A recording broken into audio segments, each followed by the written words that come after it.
Olá pessoal, sou Leandro Guissoni, coordenador do mestrado profissional em gestão de marketing, experiência do cliente e crescimento, e hoje tenho um convidado aqui na FGV em São Paulo, super especial, que trabalha na área de inteligência artificial, é professor convidado da FGV, além de participar de vários conselhos de empresas, de fazer várias atividades profissionais, e ele também dá aula no nosso programa Chief Marketing Officer, que é uma imersão do C-Level que eu coordeno aqui na FGV. Estou com o Kenneth Correia. Kenneth, obrigado por estar aqui conosco. Maravilha, Leandro. Obrigado. É um prazer estar aqui contigo, batendo esse papo aqui. Tenho certeza que vai sair coisa boa. Então, Kenneth, resume pra gente. Inteligência artificial tem sido algo que você estuda metaverso, depois inteligência artificial, e hoje você, enfim, está prestes a lançar um livro na área, internacionalmente, inclusive, e você também falou com os nossos alunos e participantes do programa Chief Marketing Officer. Qual é o grande recado que você acha que a inteligência artificial, e que seria importante mandar para as pessoas, sobre o impacto da inteligência artificial nos negócios? Qual é o grande impacto que você vê à frente? A gente sabe de ChatGPT, a gente sabe tudo o que está acontecendo, mas olhando à frente, qual é o grande impacto que você vê no uso de inteligência artificial, Kenneth? Leandro, você sabe que eu gosto muito das tecnologias emergentes, né? Então citou o metaverso, por exemplo. Então ele veio como ali uma nova interface, um ambiente para as pessoas interagirem, onde você pode criar novas experiências para o consumidor, mas sempre muito dependente, calcado em muito investimento.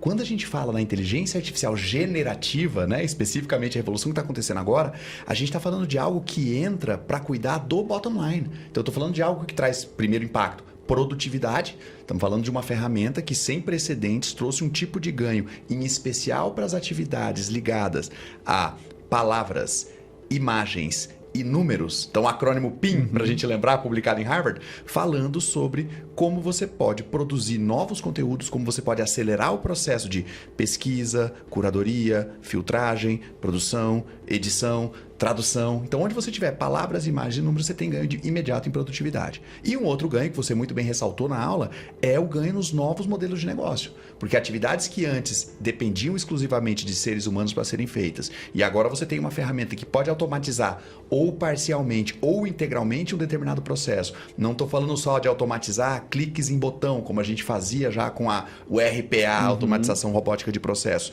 mas estou falando de uma que consegue interpretar, compreender o contexto, responder de acordo com as informações que foram dadas. Você começa a criar modelos de negócio, passam a ser viáveis que antes não eram também. Então é uma revolução difícil de ignorar, né? E você também é sócio-diretor da 8020, né? Uma agência de marketing digital. E eu, no lugar de uma agência de marketing digital, eu estaria desesperado nesse momento de inteligência artificial, porque grande parte das atividades que uma agência pode fazer, geração de imagem, texto e tudo mais, o próprio cliente muitas vezes vai conseguir fazer ou vai pressionar os custos do que ele paga com a agência, né? Eu tenho um CMO que eu orientei no mestrado profissional, e ele me manda mensagem no WhatsApp quase sempre falando: Leandro, consegui economizar tanto agora com as agências, porque agora eu estou usando aqui o Adobe Firefly, eu estou usando o DALL-E no ChatGPT para gerar imagens, para gerar campanhas e assim por diante. Então, as agências, elas precisam ficar preocupadas ou não? E o que vocês fazem na 8020 em face de tudo isso que está acontecendo? Claro. Leandro, esse foi um ponto de preocupação inicial. Meu primeiro contato com a tecnologia GPT, que está por trás do ChatGPT, foi em 2021. Quando eu vi aquela capacidade de entender o que eu estava perguntando, de elaborar uma resposta, ainda que muito abaixo da qualidade que a gente vê hoje. Eu falei, isso vai me impactar diretamente. Então eu tomei a postura do early adopter, que foi: chego perto, entendo, aprendo e já incorporo no processo. Hoje o nosso time são cerca de 90 pessoas, eu tenho 80 que usam todos os dias. A gente tem um hall aí de 13 ferramentas que a gente incorporou como parte do nosso workflow. Lembra que eu falei do framework? Palavras, imagens e números. É basicamente o que eu faço, né? Eu escrevo texto nas campanhas, produzo arte ali nas peças e analiso dados para otimizar a performance. Então a gente foi impactado, a minha empresa e, por consequência, o mercado onde eu estou inserido, diretamente. A questão é que a gente tomou a decisão de vamos ficar perto, vamos entender como a gente adota, o que eu puder substituir de tarefas manuais, repetitivas e processuais por ferramenta eu vou fazer. E aí, cara, eu tive um benefício que está sendo sensacional, que é o recurso mais escasso que a gente tem aqui é tempo. Você me falou mais cedo na aula. Estamos comprando tempo, é isso. E eu estou tendo gente boa com tempo de qualidade. E nenhuma outra tecnologia emergente que aconteceu no passado, eu pude dizer isso. A gente está fabricando tempo. Então, isso tem adicionado muito valor. Agora, está causando uma movimentação e uma chacoalhada muito grande no mercado das agências. E nas empresas? Eu sei que você pesquisa muito a estrutura organizacional delas e se as pessoas vão ser ou podem ser substituídas por inteligência artificial. Então, qual que é o papel da inteligência artificial na estrutura organizacional das empresas? Como que você tem visto isso? Vai ter substituição? Vai ser um copiloto? O que vai ser, Kenneth? Eu te contei, né, Leandro, que eu adoto a postura de early adopter. Mas se eu sou o early adopter, tem um grupo antes de mim que são os innovators. Aqueles que de fato estão implementando. E está sendo muito legal visitar empresas, inclusive brasileiras. Estive na Inglaterra, estive nos Estados Unidos, estive até na Índia, mas algumas empresas brasileiras estão fazendo coisas que as lá de fora ainda não enxergaram. Que é, a partir do momento que você integra o uso de um chat GPT, daqui a pouco você começa a treinar ele, como aquele modelo que você nos mostrou que avalia os reviews, então você passa a ter um assistente. Quando você traz esse assistente para executar uma tarefa dentro de um processo, está inserido num fluxo de trabalho, a gente troca o nome de assistente para agente. Porque ele tem uma intenção, ele tem um objetivo, ele executa uma tarefa. E aí o raciocínio seguinte que eu fiz foi, poxa, a gente não pode trazer isso para dentro do organograma?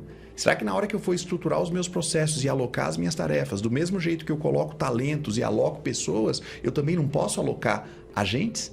E aí eu tenho visto algumas empresas, de novo, essas mais inovadoras, que chegam primeiro, fazendo já a implementação. Por exemplo, um banco muito grande que lida com investimentos, começou a usar a inteligência artificial no lugar do supervisor dos gerentes. Então agora quem passa a meta, ao mesmo tempo cobra os resultados de meta, ao mesmo tempo faz a mentoria e o coach para o gerente de quais caminhos ele pode adotar e o que ele pode melhorar no processo, não é mais o supervisor humano, é o supervisor inteligência artificial, porque já tem modelagem, já tem dados, já tem histórico, já tem parâmetros. Então essa integração dos agentes de inteligência artificial como parte da estrutura organizacional, para mim vai ser a grande conversa de 2025 com o IA. Fantástico. Eu particularmente estou fascinado. Acho que faz total sentido o que você está falando sobre os agentes. E para a gente fechar esse papo que está super interessante e provocativo e olhando à frente inteligência artificial, e que é muito o que a gente trata aqui dos nossos programas na FGV e que você participa de vários deles, né? A gente falou muito do uso em empresa, do impacto na área de marketing e o impacto na vida das pessoas e na casa das pessoas. Então, vou te dar um exemplo e eu sei que você vai ter um também de referência.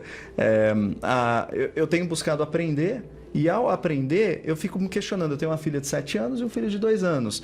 E assim, não dá para evitar eles usando inteligência artificial. Então, não dá para você falar, poxa, não dá para ter atalho, tem que fazer o método tradicional e de estudar e assim por diante. Isso daí eu busco refletir, inclusive, a gente buscando aqui na FGV praticar nas nossas salas de aulas. Como que eu trago a inteligência artificial para ser útil para os alunos?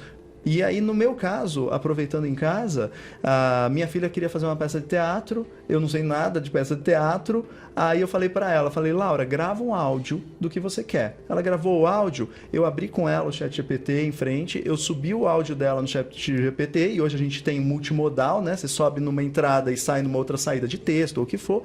Treinei com roteiros de teatro infantil, saiu a peça, e aí ela falou, papai, gostei dessa parte, não gostei dessa e tal. Eu falo, Laura, como que você pediria para se fazer diferente?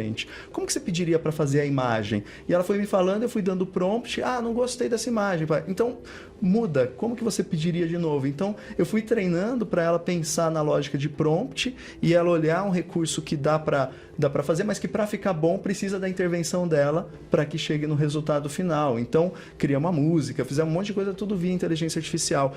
Então, assim, não sei o que fazer, né? A gente está sempre questionando o que fazer em sala de aula, o que fazer nas nossas casas com os nossos filhos, mas eu vi uma foto que, se eu não me engano, no Dia dos Pais, postaram na sua casa, a sua esposa postou, e que tinha lá o parabéns papai e tudo mais, assinado o ChatGPT, alguma coisa assim. Então, você usa? O que você faz? Eu não só uso, mas as crianças começaram a usar, a gente faz a tarefa juntos, quando eu tenho essa oportunidade de sentar com eles, e aí eu já ensinei de partida, no começo era Alexa, depois chegou o ChatGPT na brincadeira, agora a gente está testando o Claude, que é da Anthropic, então a gente está sempre experimentando novas tecnologias, e no fim do dia, Leandro, eu tenho muita dificuldade de dizer para para meus filhos não usarem tecnologia, porque a minha infância foi regada por tecnologia, eu sou um apaixonado, tudo que eu aprendi, o meu trabalho, a minha linha de estudo, pesquisa, é toda em volta disso. Então, eu acho muito bacana a gente se aproximar com o uso pessoal, seja com o exemplo dos filhos que você deu. Você falou do multimodal, você pode, por exemplo, pegar o ChatGPT ou o Copilot da Microsoft, tirar uma foto da sua geladeira e falar, olha, esses são os ingredientes que eu tenho. O que eu posso cozinhar rápido com isso que eu tenho na mão?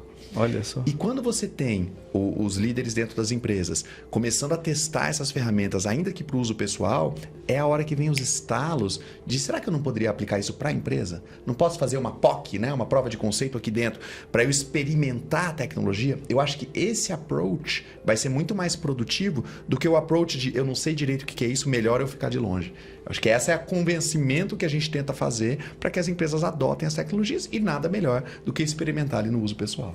Maravilha. Kenneth, obrigado por participar aqui conosco. Acho que assim, você trouxe muitas ideias, provocações, deu um gostinho do que é a sua sala de aula ou quando você dá palestra e está aqui conosco também na FGV. Então, obrigado mais uma vez. E esse tema de inteligência artificial é um tema que a gente trata aqui no nosso mestrado profissional em gestão de marketing, entre vários outros programas nossos da FGV. Obrigado, pessoal. Até a próxima. Obrigado, Leandro.